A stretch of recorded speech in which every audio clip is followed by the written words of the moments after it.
Nu kan ni även tipsa era vänner i utlandet om Tobbe Camp YouTube Edition. Textning finns tillgänglig på engelska, tyska och svenska. En dag i Herrens år 2017 flyttade 9 små människor in i ett litet hus på landet. Lite skillnad från Stockholm. Med gröna ängar och sånt. Långt från storstadens brus och dus tog de med hjältars mod tag i sin uppgift att besegra problemen med sina ponnys. Det här är ingen saga om Rödluvan och det är ingen saga om Snövit och de 7 dvärgarna. Det här är sagan om Tobbe och de 9 dvärgarna. Vad är det nu då? Tobbe! Ja? Jag orkar inte. Vadå? Du kan ju inte kalla dem för dvärgar, Tobbe. De är ju barn. Ja, eller ungdomar skulle jag säga. Det har ju redan gått 2 avsnitt. Jo, du kan ju inte ändra nu. Tobbe Camp heter det ju. Strunt samma.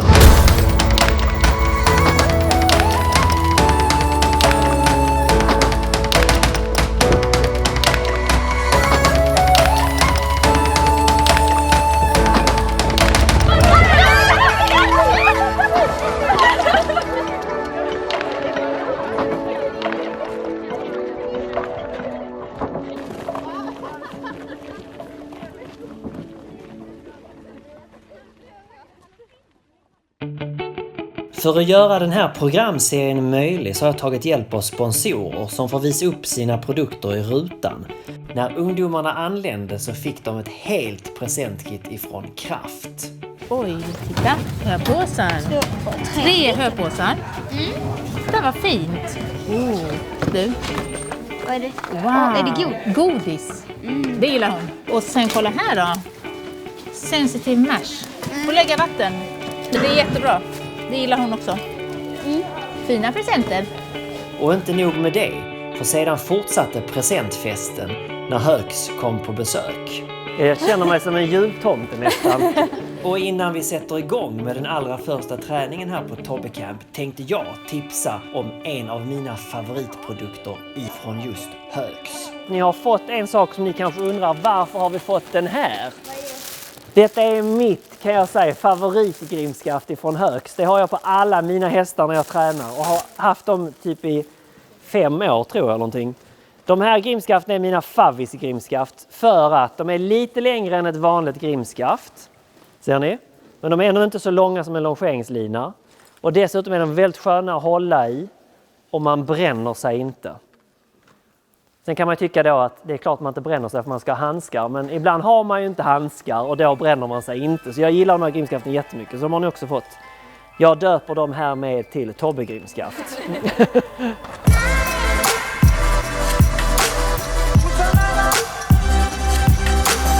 Så var det dags för våra minst sagt välutrustade ekipage att ta sig an den första träningen.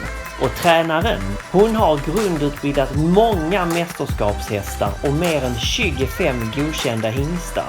Hon har vunnit årgångschampionat i dressyr i alla åldrar och var ägare till den första hästen som vann unghästmiljonen. Vem är det då jag talar om? Jo, här är hon, Birgitta Kjellin. Då kan ni sitta upp allihopa. Sen skrittar vi fram och då går vi ut i höger varv. Kom ihåg att ni håller lite avstånd till varandra och allihopa skrittar i höger varv. Ja du Birgitta, vad gör vi nu då? Första passet, vi tar in 5 stycken.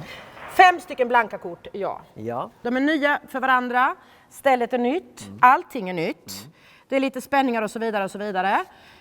Och vi ska gå igenom liksom allting överhuvudtaget. Vad händer när man kommer bort? Hur gör man? Bästa sätt och lite olika sådana saker. Och de är väldigt kul va? Ja, jag vill ju alltid att de ska kunna rida exakt på rätta vägar. Ja, men så där. Ja, och med precision. Ja. Såklart. På dem bara. På dem bara. På dem. Yes. Vi kör. Kan vi inte lördag så ska vi göra något annat? Ihop det, så ja. Jag heter Birgitta Kjellin. Jag har hållit på med hästar hela mitt liv och jag är väldigt gammal så det är väldigt många år. Jag är ju rätt så stark som person och ännu starkare i min röst. Här bakom i ridhuset så tränar Birgitta Kjellin. Det hör man kanske. Det är ju så här, jag har haft 34 hästar på stall i över 30 år. 15 av de åren minst har det varit 20 till, alltså 55 stycken. Och någon måste ju hålla i taktpinnen. Jag är lite sträng, ganska högljudd. Jag vill inte se några öppna händer som du har nu. När Kjellin skriker så står de och ger vakt. Och jag har ögon i nacken bara så du vet. Blir folk rädda för det? Har det hänt? Mycket rädda till att börja med faktiskt. Men jag tror att det är ganska bra. Jag tror man behöver lite ångest och lite rädsla. Ångest, rädsla. För att verkligen våga öppna sig. Nu är det så här, 2 lika stora halvor. Det kommer de ihåg och jag tror att det är ganska bra när de kommer hem. Så hör de den här rösten, jag tror de kan eventuellt vakna någon natt också. Ta ett djupt andetag och tänka vad hon sa. När Kjellin skriker så står de och ger vakt. Ångest, rädsla. Jag tror ändå att när det landar och de förstår och har liksom bearbetat det så hoppas jag att jag finns där som en tröst. Bra. Och faktiskt en hjälp för dem. De kommer ihåg vad hon sa egentligen. Okej, fine, jag provar. Första träningen med Birgitta Kjellin. Nytt ställe, nya grejer, nya farliga saker. Och det är ganska viktigt, när man kommer bort på ett nytt ställe så måste man lära känna precis hur ens ponny eller häst fungerar. Så att man lägger upp träningen bäst för den. Det finns de som vill ta ut sin häst om de kommer, stoppa in den i transporten igen och sen starta sin framridning om man är på en tävling till exempel. Och det där är ju väldigt individuellt både på ryttare och häst eller ponny. Huvudsaken är att man hittar ett system som verkar bra. Vad heter din ponny? Malou. När hon stirrar ut sådär så hade inte jag låtit den stirra ut. Utan jag hade låtit den titta in mot mig istället. Så att den kommer runt din inner skänkel. Så vänd lite huvudet så den stirrar på mig istället. För då har den ju samma dåre att stirra på hela vägen runt. Skulle man behöva, du ser hon blir lite kinkig där.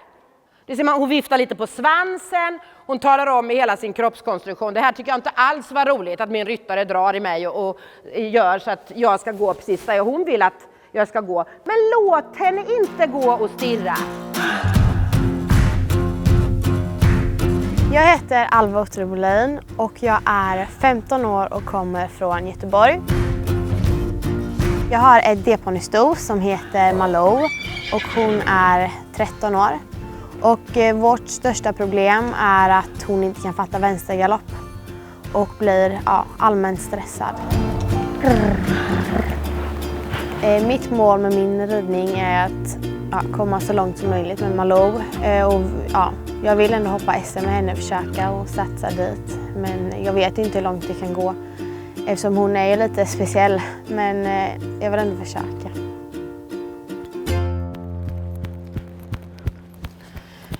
Det är ju så här att Malou är säkert en väldigt begåvad ponny som har ganska mycket egna åsikter skulle jag kunna tänka mig. Ja. För jag ser ju att när du ber henne om någonting så säger hon lite grann så här, varför då? Ja. Det tänkte jag inte alls. Och det tycker jag det är jätteroligt för nu ska vi ju starta upp och försöka lösa detta. Men grejen är den, de andra ponnyerna tycker jag rör sig väldigt trevligt, behagligt, mjukt och fint. Och med det vill jag inte säga att inte din gör det, men jag tror att vi måste i och rota lite i henne. Ja. Så som du gör där nu, att hon faktiskt går på den vägen där du vill att hon ska sätta ner sina fötter, är en väldigt bra start. Eftersom så fort du påverkar henne så spänner hon emot. Ja. Jag brukar säga så här, ni kan gå ner i skritt, allihopa. Jag brukar säga så här, ryttarens ben, de ska vara så starka och tunga. Så det ska vara som om man står på marken. Eller benen ska vara som såna här gråsuggor som står på vägarna. Vet ni vad jag menar då? Såna här cementklumpar som man måste köra runt. Ja. Man ska aldrig sitta och driva eller någonting uppa. Men om du har så pass mycket vikt i dina fötter så de blir så tunga, då blir de också starka så att hästen inte går på dem. Då kan vi trava åt det här hållet också. Oh. Oh. Fortsätt att rida lätt. Man kan göra jättemycket med sin egen kropp. Sin egen liksom kroppskontroll. Om du fortsätter att rida lätt. Även om hon låtsas galopperar. För det är ingen riktig galopp, precis. Så rid lätt. Bra. Så att du med din kropp kan styra henne. Rid lätt. Alltså Alva och Malou är ju 2 stycken individer som bägge två vill prestera ganska mycket. Och då blir det liksom lite prestationskrock där. Hon vill jättegärna att den ska gå på tygen. Och då så stirrar den och så gör den något annat istället. Så vi måste ju liksom hamna så att de måste vara på samma bana. Då ska vi göra som så att jag kommer att ställa ut 2 stycken koner. Och det är det så här, var man än rider, om man rider dressyr, om man rider hoppning eller om man bara rider för skojs skull, så finns det ju ridvägar som ni alla vet, eller hur? Och det är det så här, jag tänker mig, nu blir det mycket att tänka på en och samma gång. I mitten av ridhuset som är här alltså, här har vi en glasvägg. Och det är längs med glasväggen vi ska rida. Rider man så här när man rider upp, så rider man ju såklart in i glasväggen. Men övningen vi gjorde där inne var att vi skulle tänka på att vi vände upp på medellinjen och så skulle vi liksom komma helt rakt och tänka som att det var som en glasvägg nästan, så man skulle följa den. Tänk att du åker längs med glasväggen. Titta vart du ska, var är andra halvan bra? Sedan skulle man påbörja en volt och ut till spåret och sedan tillbaka till där man började. Och så skulle man få liksom halvorna lika stora och sedan skulle man flytta ut från medellinjen ut till hörnet. Jag tycker den övningen var jättebra för alltså hon blev ju mer lösgjord av den och kändes mer som hon lyssnade på mig av den. Sen tyckte jag ju att hon är inte jättebra på skänkelvikningar, hon är inte så utbildad så det var ju inte jättebra. Jag tycker inte det är jättebra med den delen men ja, jag gjorde det bästa av det. Jag tycker hon var duktig faktiskt. Kände du när du kom in här att hon inte blir fullt så skev eller sned, så blir det bättre. Ja. Det kommer att bli jobbigt till att börja med, fast det är inget misslyckande. Nej. Alltså jag bryr mig inte om det är så att hon springer med huvudet i vädret. Nej. Men det är bättre att hon springer i huvudet i vädret med bägge öronen lika högt och rakt. Ja. För så småningom kommer hon då hamna där hon ska och då kommer hon vara rak och färdig. Förstår du? Så känn det inte som ett misslyckande utan prova så som du provade nu. Så du verkligen vågar prova, så ska vi hitta på jättebra övningar till dig. Så det kommer att ordna sig. Ja.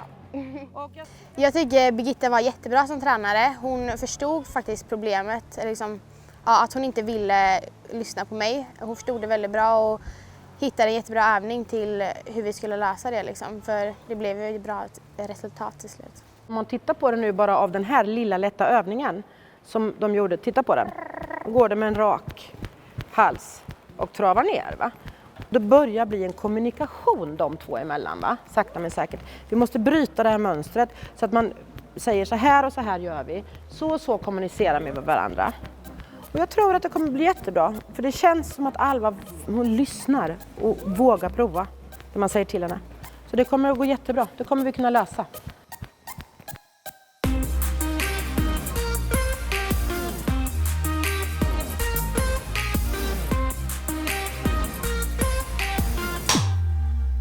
Då var det dags för lunch.